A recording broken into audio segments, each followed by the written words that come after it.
Hey everybody, welcome back to Utah Mammoth Daily. Tusk's up and let's dive into it. So this show, with, Utah having a quick break here before their home game against the Lightning on November 2nd, I figured let's talk about the Nick Schmaltz situation.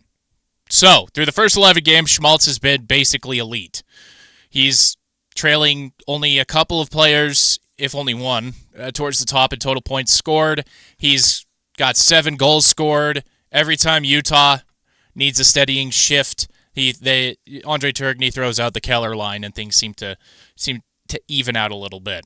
But here's the subplot: this breakout comes in a contract year. Schmaltz turns 29 next February, so he's right in line with the Clayton Keller type generation, if you want to call it that, of the team. And the Mammoth front office reportedly asked for his 10-man trade list back in July of this past offseason. That raised my eyebrows a little bit, and now it almost feels a little prophetic. Utah's power play is great, but that first line does not include Nick Schmaltz. So he is that second line juice, but behind him, in the pipeline, I don't know if you've heard, but it's pretty stacked with Daniil Boot and Tijji Ginla. So those are two big cost-controlled wingers who could be NHL ready soon. Daniil Boot was one of the final cuts in preseason camp before the season started, so obviously everybody thinks he's right there. So the question becomes, is Schmaltz part of the next era, or is he the trade chip that accelerates it? If this were purely a performance debate, obviously Nick Schmaltz would have his extension. Bill Armstrong would have the contract in hand, going straight up to him and saying, here you go. His underlying numbers are elite.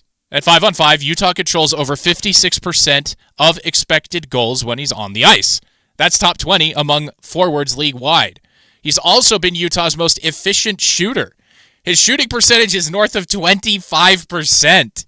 Obviously, that's not sustainable, but it speaks to confidence and chemistry with Clayton Keller and Barrett Hayton.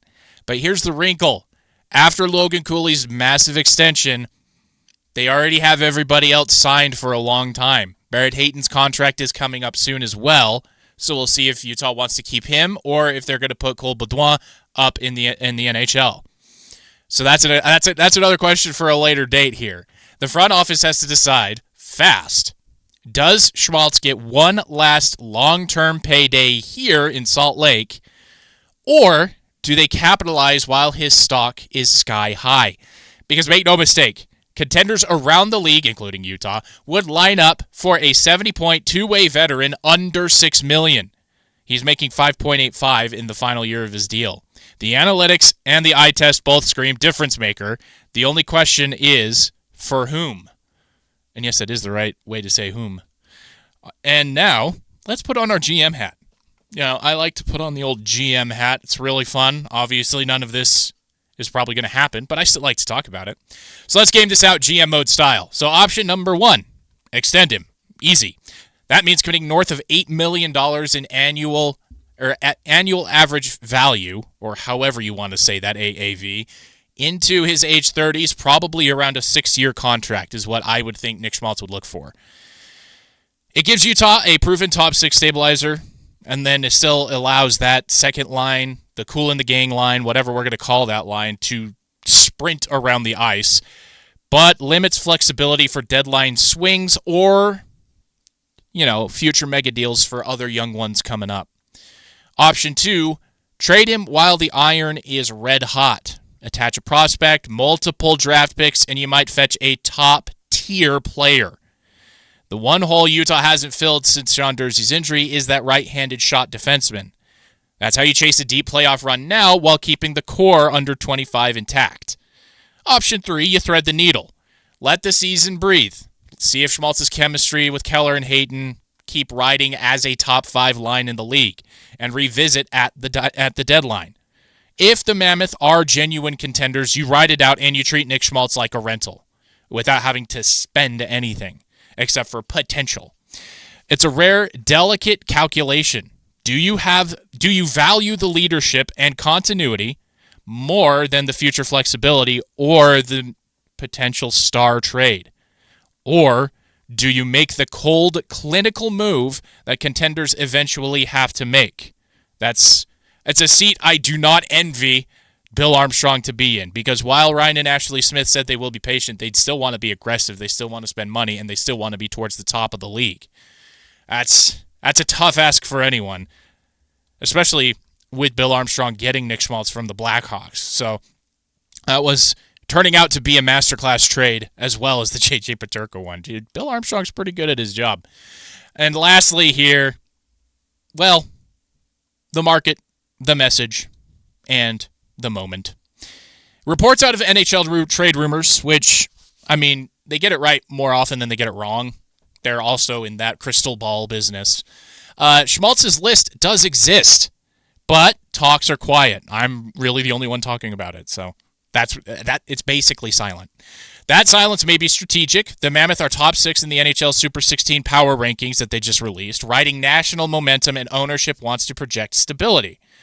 If Utah were to move Schmaltz, it wouldn't be a panic sell. It would be for a statement trade. Think a playoff-ready top 4 defenseman or a controllable scoring winger who shifts the window from next up to now, which, as I say that, makes me think, well, that's just Nick Schmaltz. So why would you trade him for that when you already have him? So that's the calculus, right? Around the league, there are names popping up and then, getting pushed back down like we're playing whack-a-mole here. So Yegor Chinakhov, Rasmus Anderson, and then the two long shot, moonshot dreams that I had out there for the New York Rangers guys, Zibanejad, Panarin, those guys. Those teams could add Schmaltz, or we could add Nick Schmaltz, a blue chip prospect because Utah has plenty, and a few picks because Utah has a lot of second round picks as well, and the Mammoth could headline any trade board. Any team would be willing to listen to Bill Armstrong when he calls. But there's also a cultural layer here. After signing Cooley long-term, moving Schmaltz mid-season sends kind of a mixed message both to the fans as well as to the roster. We believe in our youth, but no one's untouchable, and you don't really want to go there. It would underline that Utah is no longer the feel-good expansion story. They're playing big boy hockey business now. So, do you reward the guy producing at a career-best pace or flip him to ensure his window stays open for a decade? That's the cold calculus that front offices and ownership groups have to make every year. And that's the kind of decision that defines a franchise. And right now, the Mammoth are confident enough and possibly bold enough to at least think about it. So that's been your Utah Mammoth today. Nick Schmaltz is lighting it up. Make no mistake about it. He's so much fun to watch along with the rest of the team.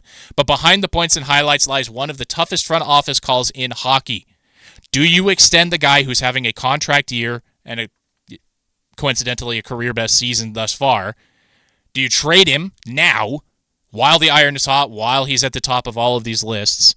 Or do you dare to do both at once? Do you open up extension talks while also holding these phone calls? Whatever happens next, it'll tell us just how serious Utah is about chasing the cup. Do they want to chase and press the pedal to the floor this year, or are they going to wait until next year? And building for the future. Test up, hit that subscribe button. Happy Halloween, and I will see you guys tomorrow.